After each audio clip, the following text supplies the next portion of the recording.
good, everyone? Welcome to KGW's 3-on-3 Blazers. My name is Orlando Sanchez, Jared Cowley on my right, Nate Hanson on my left, and we've got Max Barr on the ones and twos. Welcome to your one-stop shop for Portland Trail Blazers basketball.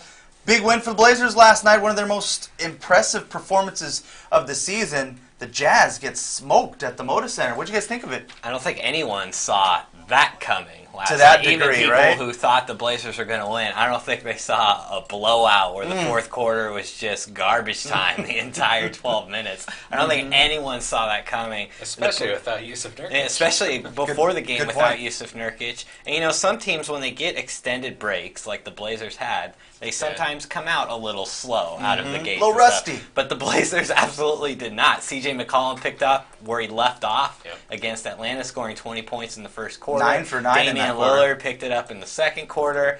And Utah, for a brief moment in the second half, looked like they might make it close, and the Blazers just completely shut the door on that. And it was a dominant performance against a playoff team. Yeah, I think that the Blazers have benefited from this break in the schedule. I mean, it's really kind of a blessing for them. I mean, you look at the schedule, I mean, not everything out of the schedule has been beneficial to the Blazers. They played the hardest schedule in the NBA, tied with the Jazz, actually, the first half of the season. Then they've got this crazy 7-game road trip coming up after the All-Star break.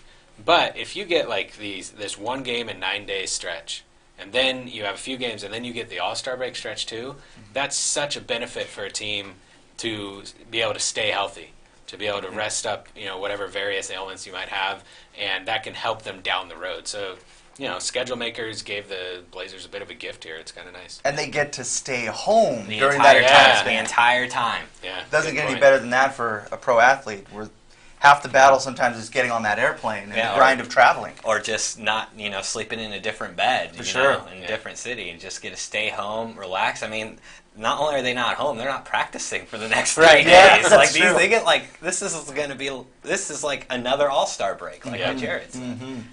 All right, guys, we are a week away from the NBA's trade deadline, so let the rumors and reports and sources. And We already have a huge trade that went down today. this is so awesome. I was going to say, this first question, it says it's a 3-part question about the hottest topic in the NBA right now. But is what we're going to talk about the hottest topic in the not NBA for right this now? second, but it still I guess is. it depends on what part of the country you're living in right now. Of course, with the Dallas Mavericks, the New York Knicks, a blockbuster deal, I guess you could say, involving Kristaps Porzingis. Yeah. That's the fastest I've ever seen a report come out about a player requesting a trade or being on the trade block, and then 15 minutes later, he's traded. He gone. That was insane. Yep. I was having my lunch. I was eating my lunch, scrolling through Twitter, and I'm like, what? He hadn't even finished his No, sandwich. I know. Michael Rappaport woke up angry from his midday nap to find out that KP was traded. Yeah. It's a rough day for Knicks fans, for some Knicks fans, I should say. So, the other hot topic in the NBA, of course, is Anthony Davis, the brow. This could be it for him in New Orleans. It is. That man wants out. Yep. He reportedly has been removed from the hype video pregame in New Orleans. Like, you guys this is think serious stuff. Do you guys think that was petty? Oh, 100% Oh, petty. I mean, it's not. 100%. It depends what they do with him. Like, if they actually sit him the rest of the season and don't play him again, then it just makes sense with everything they do. Yeah. But if he continues to play for them, you take him out of the hype video, then yeah, it's petty. Dude. Yeah, I just didn't. I saw everybody was calling it petty on Twitter last night, and I didn't think it was that petty. He's not going to be on your team anymore. He's asked to be traded away. still is, He's though. not playing. They could wait And till also, he trades him. do Pelicans fans really want to see him on the hype No. video? That wouldn't get me hyped. I don't know. I want to see Nikola Mirotic. I do in Portland. Man. So that's the way this season is going to go for New Orleans, man. That's what you're cheering for right now. So we've got 3 questions, 3 answers. There's 3 of us. You can catch the responses on KGW.com as well if you enjoy the written version. So let's get down to it. First question, 3-parter. Hottest topic, Anthony Davis. Should the Blazers go all in on trying to trade for Anthony Davis? All right, this is the first of the 3 parts, and from my understanding, there will be some some debate, some very nice debate between the three of us. So I'm going to have an answer that Jared told me before this podcast made his ears fume. I like that. So I think it's going to make I think other... I said steam come out of my ears. Whatever. Come on. Whatever Solid you visual. say. Solid. Get the imagery right. I feel there's going to be some listeners now who feel the same way when they hear this. The first part of this question is, should they go all in? And for me, the answer is no, they shouldn't go all in on trading for Anthony Davis. So he does not want Anthony Davis on the Blazers. That's not what I'm saying at all. Not what I'm saying at all. I know. I'll let you talk. There's some perspective here. So to me, all in means you trade anything and anyone to go and get this player. And in this case, it's Anthony Davis. And for me, given that Davis has made his intention clear publicly that he wants to play for the Lakers when he's a free agent after next season, and that means if Portland did trade for him at this moment, at most, they would probably get a season and a half on him and then gamble that they can convince him to stay. So is that worth potentially blowing up what is a pretty solid roster for a gamble that in a year and a half could leave you with the cupboard empty, with nothing but Damian Lillard left in it, and Damian Lillard going into his final season of his deal?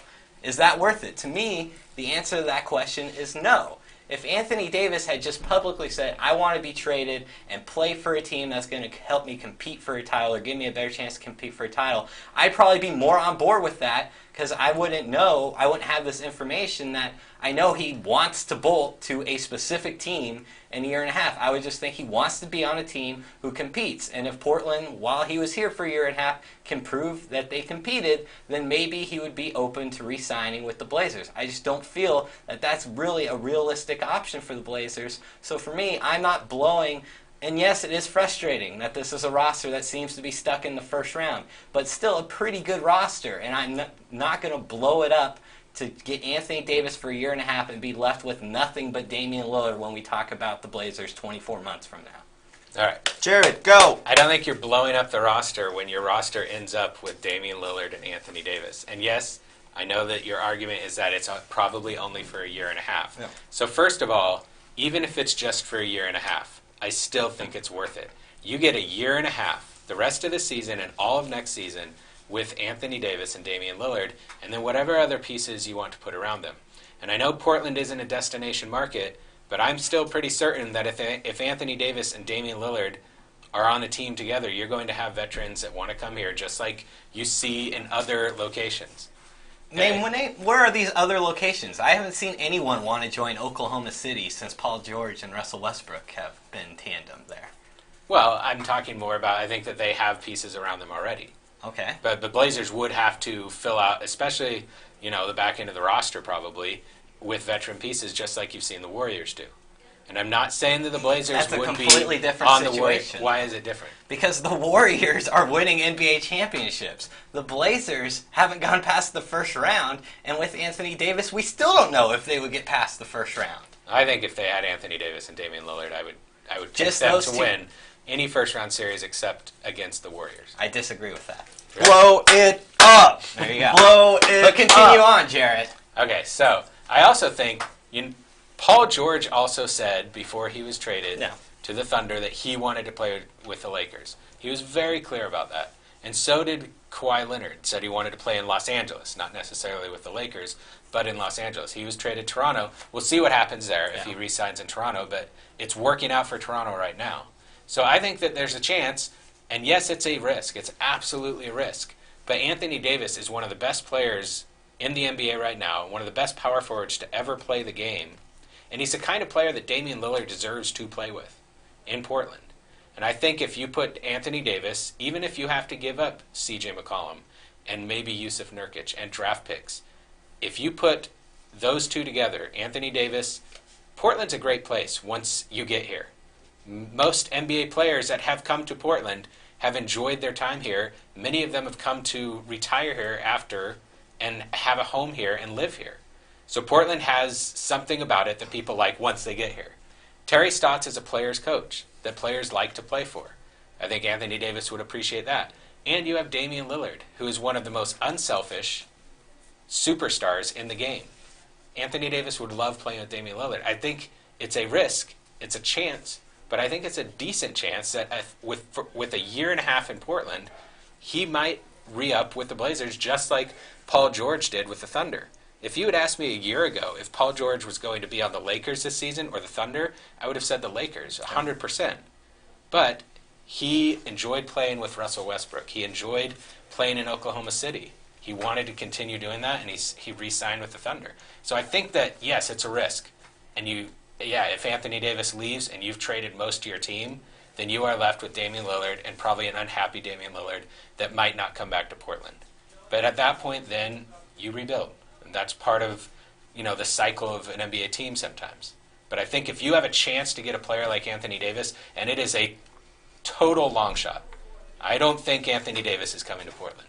But if you have a chance, you have to put all your chips on the table. You have to go for it. Neil O'Shea hasn't gone for it. When Paul George was available, he offered 3 middling draft picks and a bunch of players that nobody wants. When Kawhi Leonard was available, he refused to put C.J. McCollum in a trade offer for him. Same with Jimmy Butler. And same with Jimmy Butler.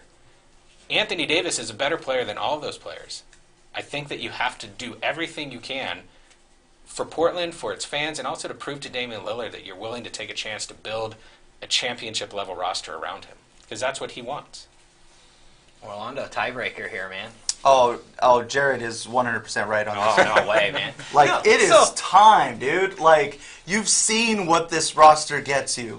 How many times have we had this conversation with this particular set of players on this roster? You have a chance to change the game with a top 5 player in the league. Yeah. These are the players that don't come along very often, and these are players that the Blazers just can't get, either via the draft or through free agency.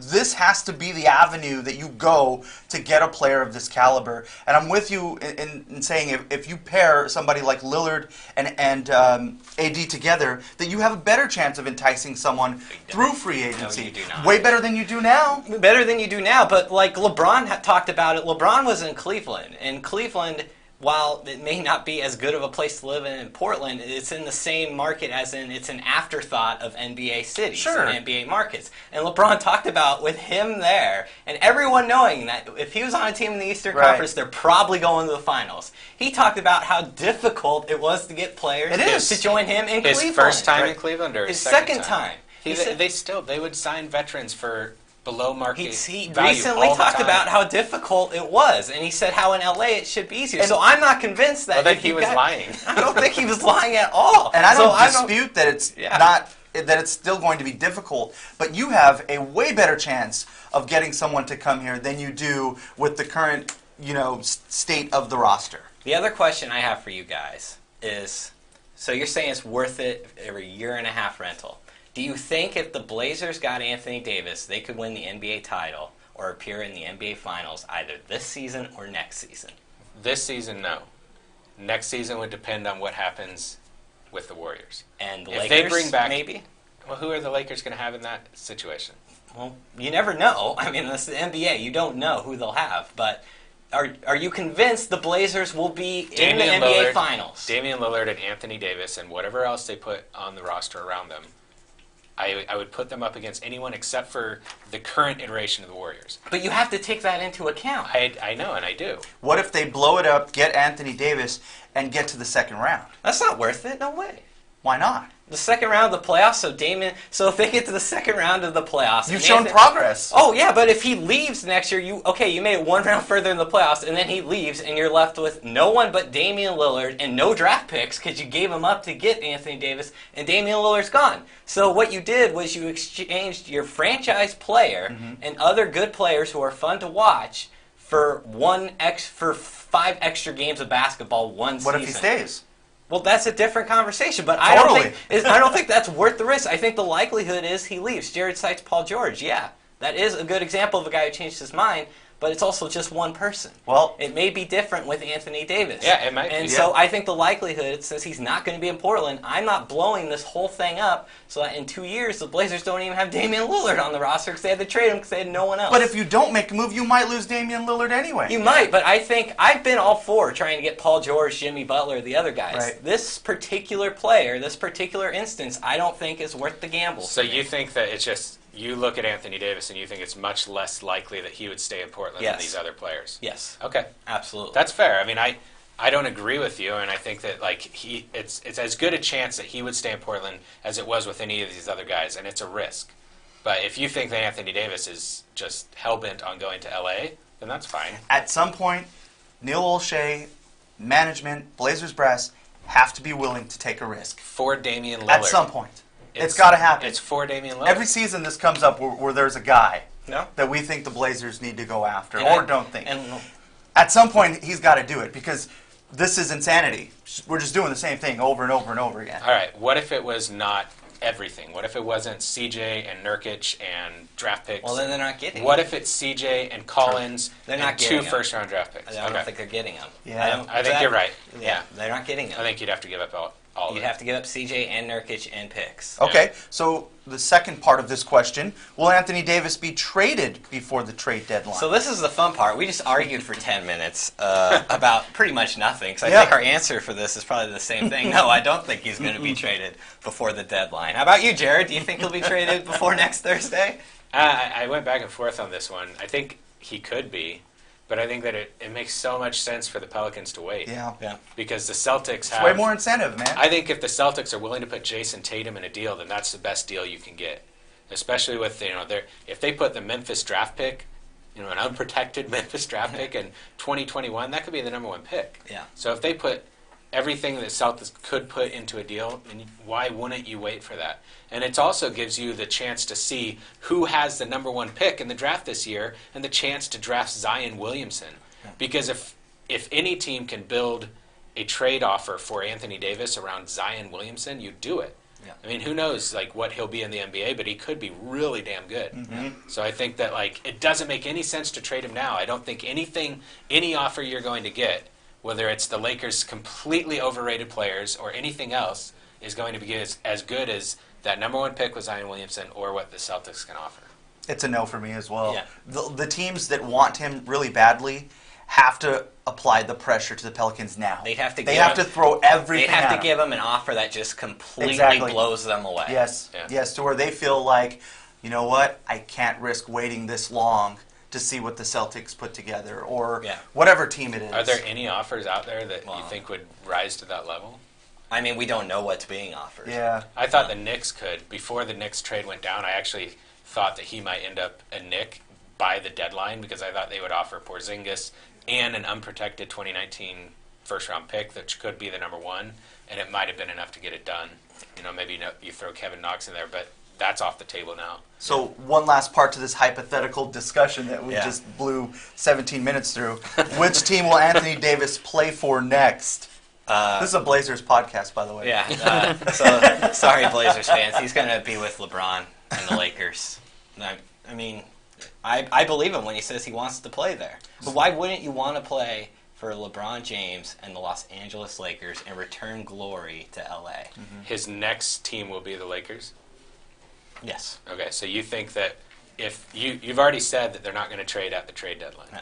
and you think it's going to get to the summer, and they're going to take the Lakers' inferior offer to what Boston offers, or are you Well, we don't thinking- know- we don't know are what you Boston's thinking gonna Boston offer? won't offer Tatum? I'm and thinking everything else? I'm thinking every team in the league, their offer is not going to be as great as I think people think because of the fact Anthony Davis has said, "I want to play for the Lakers."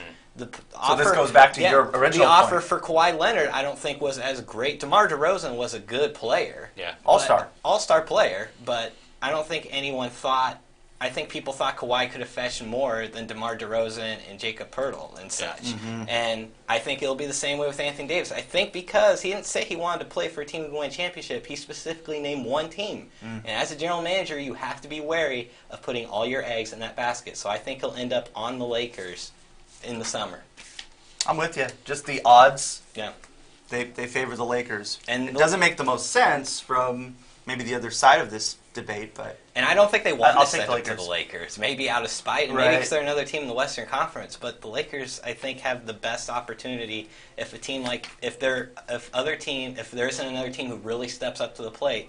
I think the Lakers will probably put together the best offer. nice work, gentlemen. Question number 2 Well, now. I didn't answer. Oh, you didn't? Oh. Yeah, Go it's for the- Oh! I think it's the Celtics. Oh, Okay, And I think that dude. because none of us think he's getting traded by the deadline, I think it gets into the summer. And Danny Ainge has said for like the past 15 years that he wants Anthony Davis on his team. Okay, not 15 years, but I think he's putting all the pieces on the table to make it happen. I think he's going to put Jason Tatum in the deal. I think he'll put that Memphis pick in the deal, and that's a far superior offer to the Lakers. Mm-hmm. The Lakers' offer is not that good.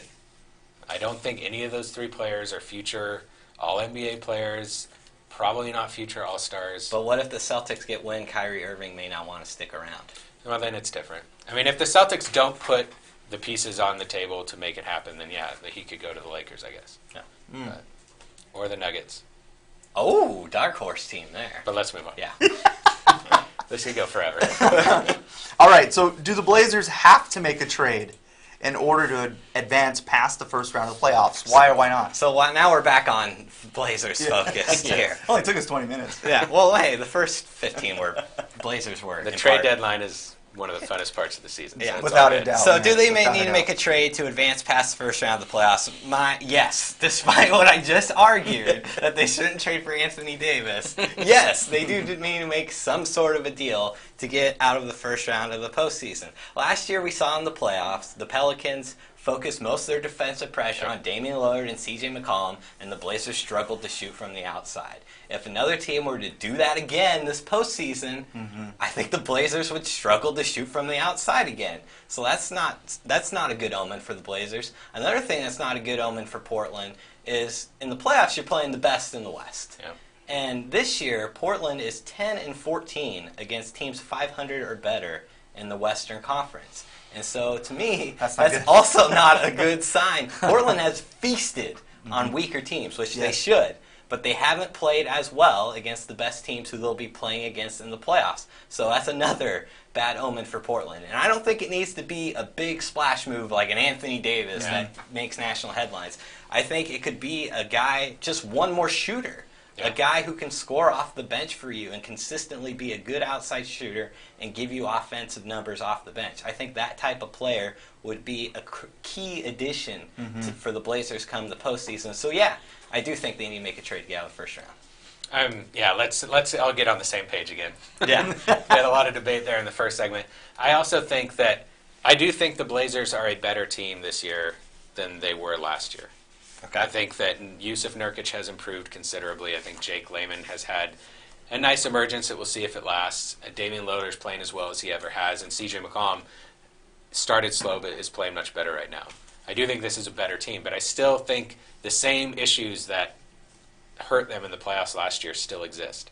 You're still, if a team decides to blitz and trap Damian and CJ, no team is rotating out to Al-Farouq Aminu or Maurice Harkless or probably even Jake Layman to guard their three-point shooting. I'd even let Seth Curry beat me. Yeah. And so that also means that not only are Damian and CJ trapped, but also one other thing we've seen on offense this year, which has been good, is running the offense through use of Nurkic. Yeah. But if the floor isn't spread because you don't have other outside shooters, then Yusuf Nurkic doesn't have as much room to operate in the post or in the high post or however you want to do it. And so I think that you've seen things that usually portend playoff success that the Blazers just don't have. You talked about it, the lack of shooting. You talked about their record against winning teams in the West. They're also not a very good road team so far this year. They're 10-13 away from the Moda Center, and their bench gives away leads way too easily. So they have all these weaknesses that I think if you don't address them now at the trade deadline, it's going to come back to bite you in the playoffs. They're a better team Yeah. than they are last year. So I guess technically they could do it with the right matchup and maybe even home court advantage because they've been so much better at home than they are on the road. But yeah, they've got to do something. Like, we're just repeating ourselves. Like, this situation is going to come up. They're a good regular season team that's worthy of being in the playoffs. But they're Virginia of the NBA, right? Yeah. I mean, the solution is there to beat them. I mean, it's there. You figured it out. Yeah. Case closed on how to beat them. Wow, way to bring this down from where we were. Well, this is the fun Way part, to though. go. We're almost to fun Max. if they do make a trade. Yeah, it could be fun, and we're one step closer to Max Barr taking over here. Yes. So Yeah, that's true. that's really what the He's people been need. urging us to go along here. All right, prediction time. One game this week at home against the Heat on Tuesday, and the second part of this prediction that my friend Jared wrote here: will the Blazers make a trade by the deadline this week? Let's do the game first. Yeah. Does anyone have them losing to the Heat at home? No, I learned my lesson after picking Utah to beat Portland last night. There's a big difference between Utah and Miami. Well, Miami's actually a good road team. They're 13-11 on the road this year. The talent isn't Miami's not as good a team, but they've played well on the road. But you're not taking No. Yeah.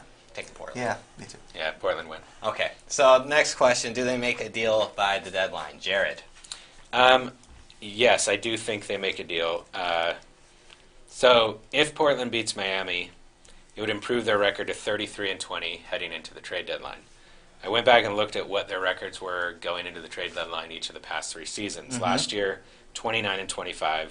The year before that, 23-33. That was the Nurkic Remember year. that? Yeah. And the year before that, it was 27-27. This is the best team Portland has had since LaMarcus Aldridge left. Yeah. The last good team that really had a chance to do something in the playoffs was LaMarcus Aldridge's last year in 2014. And that year, Neil Olshey made a trade. He felt the urgency to upgrade the roster for a playoff run. And it didn't work out, but it was a good trade at the time. That's what most people thought. And I think that he probably feels the same urgency now, not only because he probably looks at this team and thinks, if we tweak something here and tweak something there, this team could at least get to the second round of the playoffs, but also because Damian Lillard, Neil Olshey has to feel the urgency of Damian Lillard now. He only has 2 years left on his contract after this season. You see players like Anthony Davis and Kristaps Porzingis and whomever else, star players that are not in situations that are maximizing their potential, who are asking to be traded. Neil Olshey has to feel that urgency now to make something happen, to make this team better, so I think he'll make a trade. I don't think it's going to be a blockbuster, like you said, but I do think he'll make trades to either upgrade at the wing position or upgrade the bench. Ditto. I want to get to Max Barr. Yeah, ditto as well. 3-and-D has always been kind of that position that they want to go for. Yeah, So. and I think they will make a move. Mhm. I have no idea who it will be, Yeah. but I do think they will make a move before next week's deadline. 1 week away. It's going to be a good time. All right, Max Barr, it's your time to shine. We don't have story time. No story time today, guys. I ran out of Wow. time. I apologize. It'll be back next week, but Max Barr is still incredible. I'm going to turn the time over to him for our favorite game, Rip It. There you go. Max Barr, the Anthony No, Davis I'm of surprised podcasts. none of you guys threw out a player that the Blazers are going to trade for. No, Terrence Ross. Nikola Mirotic. 1 year after it should have happened. Anthony Davis. There we go. You asked You had me. to know that was coming. Come on now. That was perfect setup. Guys, it's great to be back with another week of Rip It. We're coming off a birthday championship for Jared. Yes. Yeah, man. That was such an impressive win. It was quality. It was impressive. Will anyone claim the Rip It title this week? Let's see how you all did last week before we get to Alright. this week's game. We're going back to Blazers at Suns. The question was, the Suns had 3 players out for that game, including their best 2 centers. It was over-under points scored for Yusuf Nurkic. The number was 23.5. Jared and Orlando, you both took the under. Nate said over. He scored 16 points. That's That's not a under. Good start. That is not a good start. That is Oh, under. no. Blazers versus I Hawks. forgot they even played the Suns. Yeah, me too. Yeah, it seems like a long time ago. The question was, which player will finish with more assists? Damian Lillard or Hawks rookie Trae Young? Now, Nate, you said Lillard. Jared and Orlando, you went with Trae Young. So it was a tough break for you, Nate, because Lillard did not play. So he had 0. Oh, no. Trae Young finished with 8 assists. Oh. Man, I'm just starting to feel really bad for Nate Oh, now. no. I can't even talk to I this didn't even. smack. I didn't even think about that. I thought about that last night because I told Max when we heard Nurkic was out. I said I don't even remember what the Jazz Rip It questions were, but I hope I didn't pick Nurkic. I didn't even think about Lillard sitting out Atlanta. CJ swooped in and took all those Oh my assists. gosh. Well, Yeah, I you felt did. bad for Nate, too, and then I went back and listened, and I remember Nate said, you might as well wrap this Rip It championship up for me. I'm pretty sure after this next question, I said put a ribbon or a bow on it. Oh, I've got that quote, too. Oh no. So, the Blazers-Jazz game, there were 2 questions for this game. First question was, which team will make more 3-pointers? Nate, you said the Jazz, Oh gosh. along with put a bow on it. And Jared and Orlando, you went with the Blazers. This was actually closer than I thought. Oh, really? It was 16-11. The Blazers made more. Oh, of course they did. Oh no! Where's that bow? I don't see it. All right. The other question for this game: which role player would score the most points? Joe Ingles, Al-Farouq Aminu, Evan Yeah, Turner, that's- or Derek Yeah. Favors? Nate, you and Orlando went with Joe Ingles. Yeah. Jared, you went with Aminu. That was not a good pick. Aminu, 2 points. Yeah, ugh. Evan Turner with 5. Favors with 12. And Ingles led him with 14. Yeah, baby. On way the to board. go. My man Joe Ingles never lets me No, down. he I doesn't, always man. go with him. And finally, the wild card question He of the was week. chirping, too. Yeah. It was about Yusuf Nurkic, and he was thought it was averaging 4.3 assists per game in January and I said that 5.6 per game in his last 5 games before last week. So it was an over-under total assists for those 3 games. I put the number at 17.5. We all went. That turned out to be pretty high. You all went under, and it was under. The total was 5. He only played 2 Yeah. games. So it was he sat out 1 game, but only had 1 assist against the Suns, 4 against the Atlanta Hawks. So Too many bad teams. So looking at the totals here, we had Nate with 1 out of 5. I got 2 out of 5. No, Do I not get credit? Oh 'cause no! we all win? Excuse me. I apologize. You got 2 out of 5. Yeah, that's what I'm saying. So if it's a tie, you get a point on the question, but if it's a tie, you don't get the win, the overall win, right? Okay. All right, cool. And Jared, you had 4 out of 5 this week. Well done, This is man. garbage. Congratulations! Congratulations on that. Orlando, my dream has come true. Oh no! 5 out of serious? 5. A, 5 out of 5? Oh my perfect gosh. rip it score. Congratulations, Orlando. What do you have to say? I appreciate that. Jared's reign was a good one. Yeah, Yeah. it's over. I witnessed greatness. You were my inspiration to make some quality picks this time around. Not appreciate me. it. Congratulations. 5 out of 5. I was so focused during the game on like, oh, I'm doing pretty well. I didn't even notice. Too that you busy were trash talking. cleaning it up. Amazing. All right, so let's quickly get to this week's Only get game. 6 out of 5. And it's an unusual week because we only have 1 game. Yeah. And that means we're going deep This is a lot on of prop- Blazers versus Heat. This is like Super Bowl prop bet style. It is. It is.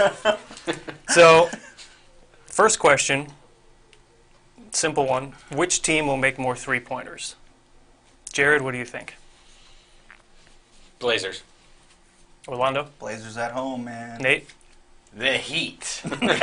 You can't resist, can you? The Heat average 11.7 a game and the Blazers average 11. So Okay. it's close. Yeah, there you go. averages. Be with me. All right. Next question. Which big man will grab more offensive rebounds? Yusuf Nurkic or Hassan Whiteside? Now, these averages are basically the same, about 3.5 per game. So what do you think, Orlando? I'll take Nurk. Nate, what do you think? Whiteside. All right, he's going all Heat. Jared? I'll go with Whiteside. Nurkic Next. sits out another game. Yeah, what if he's traded by then? Oh no! Then we need to change the question to Anthony Davis or some Whiteside. Yeah, we just sub him right in there. That's how this works. Deal. If that happens, I'm taking Davis. Next question. Which player will score the most points? Miami's Wayne Ellington, Zach Collins, or Heat center Bam Adebayo? How much is Ellington playing? He started their last game, I believe. Okay. So he's back in the rotation. Nate, we will start with you on this one. Wayne Ellington. All right. Jared Yeah, let's go with Zach Collins. Whoa. and Orlando? Yeah, That's a brave pick. It is a brave. I'll double down. I'll take the big skinny. Oh gosh. Okay, They're Zach gonna Collins. So they're going to end up getting that nonsense right. This is garbage. I'm going all Blazers on this Yeah. pick. I'm banking on it. I like it. Next question. When you go 5 for 5, you can do whatever you want. It's his world. I can be a bad coach, you know. But you win that Super Bowl, you're set. Which player will finish with the most assists? Miami's Justice Winslow, Evan Turner, Why do you do this to me, man? or Miami's Josh Richardson? Oh, interesting. And we will start with Orlando. That's not cool, man. Last week I avoided the temptation and I went against my boy, but he's back. E.T., baby. All right. E.T. Jared, Who was the first choice? Justice Winslow. Yeah, I'm going with Winslow. Okay. Nate, I'm going to go with Jared's guy, Nice. Josh Richardson. Oh, Ooh. okay. Oh, well You done. threw me there. Nice delivery. I Nice do like delivery. Josh Richardson very much. Yeah. And now we come to the wild card question of the week.